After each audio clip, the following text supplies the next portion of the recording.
Percakapan di restoran abadi. Tuan Amir menyesap napas dalam sebelum membuka buku menu di hadapannya. Restoran ini, abadi. Sebuah nama yang baru. Namun dengan bangunan yang tak asing. Dulu milik keluarga Kanza.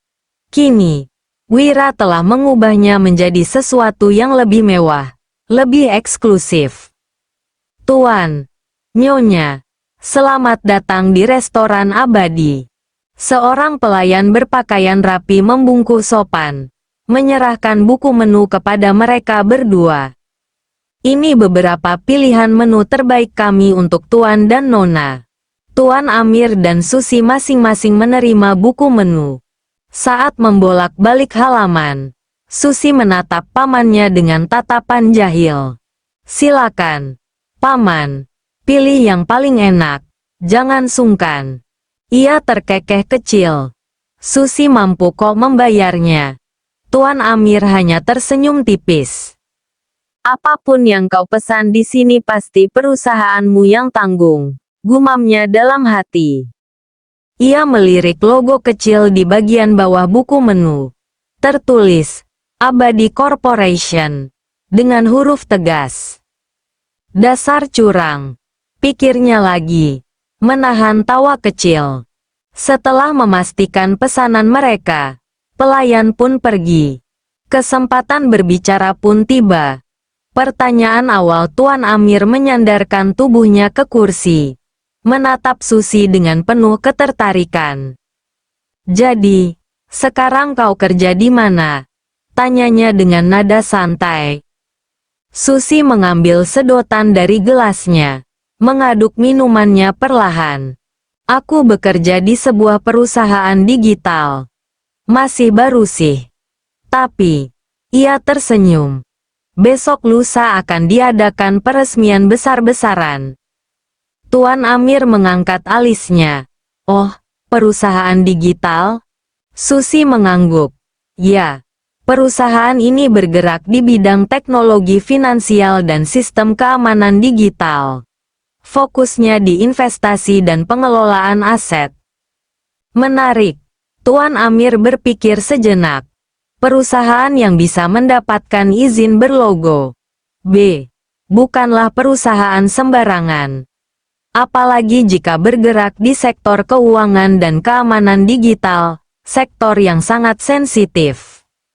Siapa pemiliknya? Tanyanya kemudian, mencoba menggali lebih dalam. Susi tersenyum, menatap langsung ke mata pamannya. Tuan Wira Abadi. Hening. Nama itu kembali bergema di kepala Tuan Amir. Ia sudah menduganya. Tapi tetap saja, mendengar nama itu langsung dari mulut Susi membuat hatinya bergetar. Wira. Ulangnya pelan. Orang yang dalam semalam menguasai seluruh aset keluarga Kanza. Ia menahan napas sejenak sebelum bertanya lagi. Kau sudah lama mengenalnya? Susi mengangkat bahunya santai. Tidak juga. Aku direkrut beberapa bulan lalu. Tapi dari yang ku dengar, perusahaan ini telah direncanakan sejak lama. Tuan Wira bukan orang sembarangan, Paman. Ia mencondongkan tubuhnya sedikit. Aku bahkan bisa bilang, mungkin dia lebih kuat dari yang kita semua duga. Tuan Amir mengernyit. Lebih kuat dari yang kami duga. Jantungnya berdebar pelan. Jika benar demikian, bagaimana posisi keluarga Amir dalam situasi ini? Namun sebelum ia bisa bertanya lebih lanjut, pelayan datang membawa makanan mereka. Susi tersenyum cerah. Selamat makan, Paman. Namun bagi Tuan Amir, makan malam ini bukan hanya sekadar pertemuan keluarga. Ini adalah awal dari sesuatu yang jauh lebih besar. Pertemuan yang dinanti Tuan Amir menyandarkan tubuhnya, memandangi Susi dengan tatapan penuh selidik. Susi, apakah kau pernah melihat langsung kehebatan majikanmu? Tanyanya dengan nada penasaran. Susi tersenyum kecil. lalu menyandarkan punggungnya ke kursi. Pernah, Paman. Bahkan lebih dari sekali. Oh, Tuan Amir menaikkan alisnya. Ceritakan padaku. Susi mengambil napas sejenak sebelum mulai berbicara. Aku masih ingat hari itu, Paman. Saat pertama kali aku menyadari bahwa Tuan Wira bukanlah orang biasa. Kejadian di kantor Tuan Wira hari itu. Susi tengah bekerja di kantor barunya. Menginput data keuangan perusahaan seperti biasa. Di sudut ruangan, ia melihat Wira datang membawa secangkir kopi. Santai seperti biasa. Namun, yang mengejutkan adalah apa yang terjadi setelahnya. Susi tengah mengerjakan sesuatu di laptop pribadinya. Dengan password yang cukup panjang dan firewall yang cukup kuat. Laptop itu bahkan memiliki enkripsi ganda. Karena sebagian besar datanya bersifat sensitif. Wira tiba-tiba berdiri di belakangnya. Tersenyum tipis. Boleh aku lihat sesuatu di laptopmu? Tanyanya dengan suara tenang. Susi mengangkat wajahnya. Mengerutkan dahi. Tentu. Tapi aku harus memasukkan password dulu. Namun sebelum ia bisa menyentuh keyboard, Wira telah lebih dulu meletakkan jari-jarinya di atas touchpad. Dalam hitungan detik, layar laptopnya terbuka begitu saja. Tanpa password, tanpa sidik jari, tanpa ada satupun kode yang dimasukkan. Susi membelalakkan mata. Tak percaya. Bagaimana mungkin? Wira hanya tersenyum kecil. Aku hanya melihatnya. Laptop Adistia. Firewall pertahanan terkuat yang ditembus. Namun bukan hanya itu. Beberapa hari setelahnya, sebuah kejadian yang lebih mengejutkan terjadi. Istri Wira, Adistia, memiliki laptop dengan sistem keamanan tertinggi yang bisa dibuat oleh seorang IT profesional. Firewall berlapis, enkripsi data canggih, dan sistem pertahanan yang bahkan IT keluarga Amir butuh 1 hari penuh untuk membukanya. Namun, dalam hitungan detik, Tuan Wira menembusnya. Susi masih mengingat ekspresi Adistia yang terkejut saat layar laptopnya tiba-tiba menyala. Semua sistem keamanannya jebol begitu saja. Tanpa peringatan. Tanpa suara alarm. Hanya dengan sekali sentuhan. Mustahil. Bagaimana caramu melakukannya? Bisik Adistia. Suaranya masih dipenuhi keterkejutan. Namun Wira hanya tertawa kecil. Hanya sedikit trik lama. Reaksi Tuan Amir mendengar cerita itu dengan ekspresi serius. Orang ini bukan sekadar jenius biasa. Dia monster di dunia digital. Seorang pria yang bisa membobol sistem keamanan hanya dalam hitungan detik, bahkan tanpa menyentuh keyboard. Keluarga Amir memiliki tim IT terbaik, tapi mereka tetap butuh 1 hari penuh untuk menembus firewall tingkat tinggi.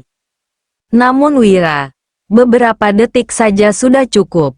Kini, Tuan Amir tahu bahwa dirinya tidak boleh meremehkan Wira Abadi. Orang ini lebih berbahaya daripada yang ia kira. Memohon perjumpaan dengan Wira Abadi. Tuan Amir menarik napas panjang. Menatap Susi dengan ekspresi tegas. Susi. Ya. Paman. Aku ingin bertemu dengan Tuan Wira. Susi mengangkat alisnya. Untuk apa? Tuan Amir tersenyum tipis. Aku ingin menjalin kerjasama dengannya. Susi menyipitkan matanya. Menatap pamannya dengan penuh selidik. Kerjasama seperti apa? Apapun itu.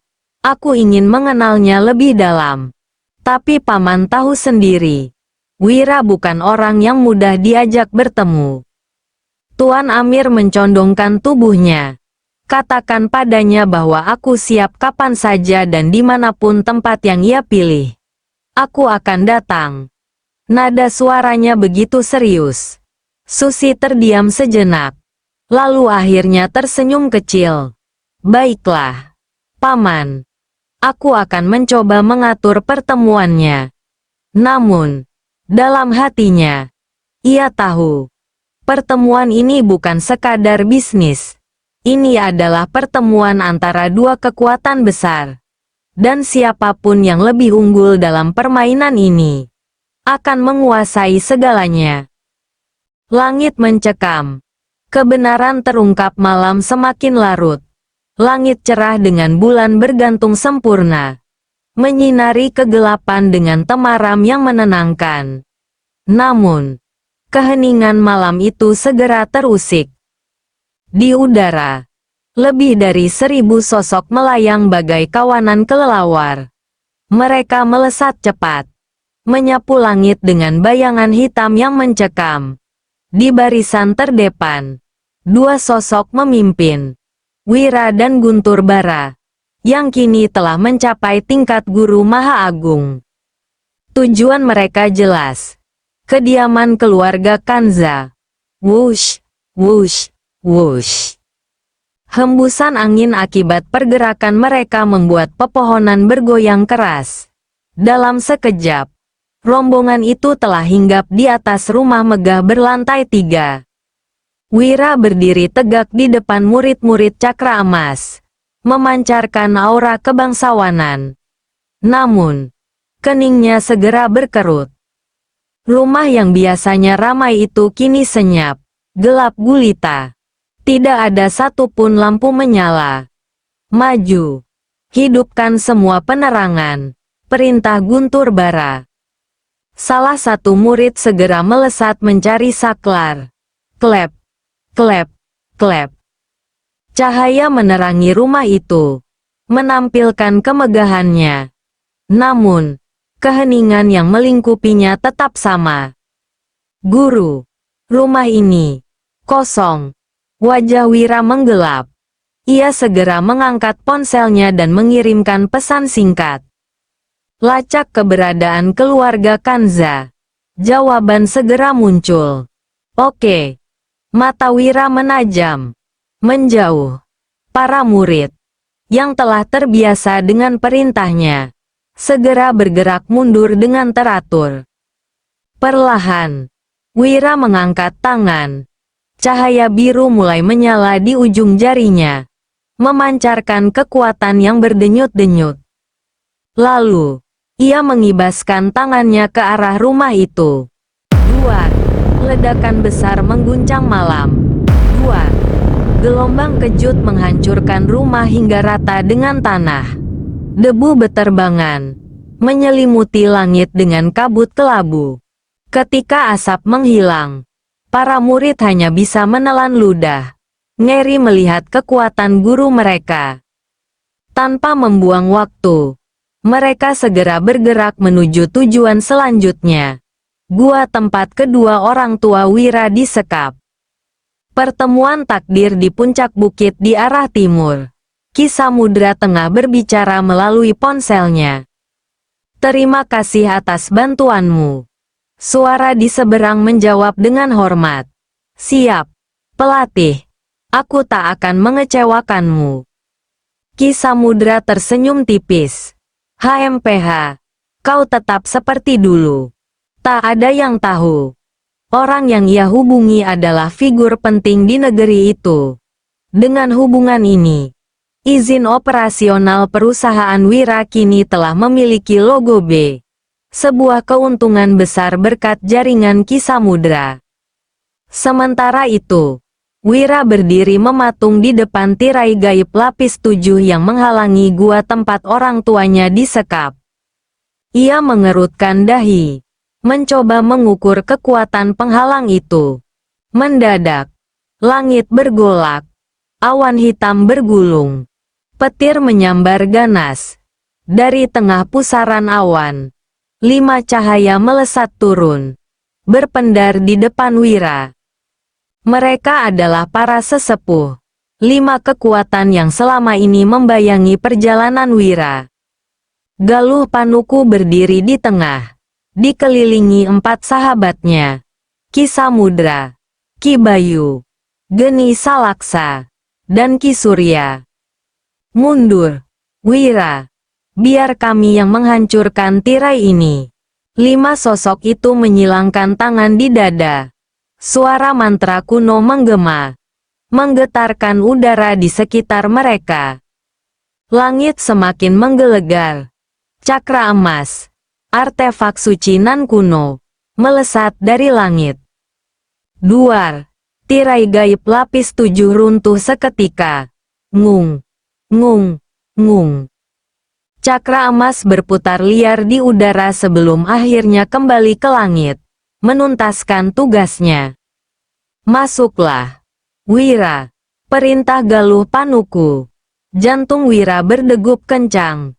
Ia melangkah masuk ke dalam gua, menyusuri lorong gelap yang berbau lembab dan berdebu. Lalu, ia melihat mereka. 2 sosok kurus kerempeng, tangan dan kaki dirantai baja. Mereka sedang bermeditasi, tapi jejak penderitaan panjang terlihat jelas di wajah mereka. Wira menggeram. Keluarga Kanza, tak akan pernah kumaafkan. Tiba-tiba, kedua sosok itu membuka mata, merasakan kehadiran seseorang. Siapa kau? Suara seorang wanita terdengar lemah namun tajam. Dada Wira terasa sesak. Ia tidak bisa lagi menahan emosinya. Dengan gemetar, ia berlari ke arah wanita itu. Ibu, ibu, maafkan aku, ibu. Tangisannya pecah, mengguncang gua yang dingin. Wanita itu terkejut. Ia menatap pemuda di depannya dengan mata berkaca-kaca. Lalu, dengan suara penuh haru, ia berkata, "Jadi, kau anakku." Wira, air mata mengalir di pipinya. "Syukurlah, nak, kau datang." Nama ibunya adalah Nyai Sulastri. Ayahnya, Jaya Dirgantara. Di dalam gua yang dingin itu, Wira akhirnya menemukan kebenaran yang telah lama tersembunyi. Dan malam itu, takdirnya pun berubah selamanya. Setelah Wira memutuskan rantai yang mengikat kedua orang tuanya, ia segera memapah mereka keluar dari gua yang gelap dan pengap itu. Begitu mencapai mulut gua, udara segar langsung menyapa wajah mereka. Ah, segarnya udara di luar. Oh, ternyata masih malam. Ya, ucap Jaya Dirgantara, ayah Wira, dengan suara lemah namun penuh kelegaan. Namun, kata-kata itu justru membuat hati Wira terasa perih. Pikirannya berkecamuk, membayangkan bertahun-tahun penderitaan yang dialami kedua orang tuanya. Wajahnya muram, namun ia tetap berusaha tegar. Di depan mereka, berdiri seorang wanita berpostur tinggi, masih mengenakan seragam perkantoran. Di sebelahnya, 2 wanita lain tampak mendampingi dengan ekspresi serius. Tiba-tiba, wanita berseragam itu berlari dan bersimpuh di hadapan kedua orang tua Wira. "Ibu, ayah," serunya dengan suara bergetar. Jaya Dirgantara dan Ibu Lastri saling berpandangan, bingung dengan siapa wanita itu. Melihat kebingungan mereka, Wira segera menjelaskan. "Dia adalah Adistia, istriku, menantu ayah dan ibu." Ibu Lastri menatap Adistia dengan haru, lalu perlahan menyentuh kepalanya dengan penuh kasih. "Bangunlah, nak," ucapnya dengan suara bergetar. Masih terkejut dan tubuhnya belum sepenuhnya stabil. Sementara itu, para sesepuh yang sebelumnya membantu mereka telah menghilang tanpa jejak. Wira dan pengawalnya segera membawa kedua orang tuanya menuju mobil yang telah disiapkan. Para murid setia Wira mengawal mereka dari udara, memastikan perjalanan tetap aman. Di dalam mobil, suasana hening sesaat. Wira, yang masih berusaha mencerna semua kejadian ini, akhirnya bertanya, "Siapa yang memberitahumu bahwa aku ada di sini?" Aditya menoleh ke arah dua perawat yang duduk di dekatnya, lalu menjawab, "Kedua perawat ini adalah kiriman dari Windu. Mereka yang membawaku ke tempat ini." Mendengar nama Windu, Wira hanya bisa menggumam dalam hati. Windu selalu tepat waktu. Pandangannya tetap fokus ke jalan. Namun kini ia tidak lagi memacu mobil dengan kecepatan tinggi. Kali ini, ia lebih berhati-hati. Karena di dalam mobil ada dua orang yang sangat berharga baginya. Setelah menempuh perjalanan, akhirnya mereka tiba di pintu gerbang rumah Wira. Saat itu, ponsel Wira bergetar, menandakan ada pesan masuk. Ia membuka pesan itu dan membaca dengan saksama. Keluarga Kanza melarikan diri ke arah barat melalui jalur laut. Mereka menggunakan kapal pesiar milik keluarga sendiri. Dari informasi yang kudapatkan, di negara barat ada keluarga Kanza yang cukup kuat dan kaya raya. Pesan itu dari Windu. Wira mengepalkan tangannya. Namun ia segera menarik napas dalam-dalam dan menenangkan dirinya. Saat ini, yang terpenting adalah keselamatan kedua orang tuanya. Ia turun dari mobil dan memberi perintah kepada murid-muridnya. "Kalian kembali ke markas di gedung terbengkalai. Aku akan mengurus orang tuaku dulu." Para murid mengangguk hormat, lalu pergi melaksanakan perintahnya. Dengan hati-hati, Wira dan pengawalnya membantu kedua orang tuanya masuk ke dalam rumah. Malam itu, Wira bersumpah dalam hati, ia tidak akan membiarkan keluarga Kanza lolos begitu saja.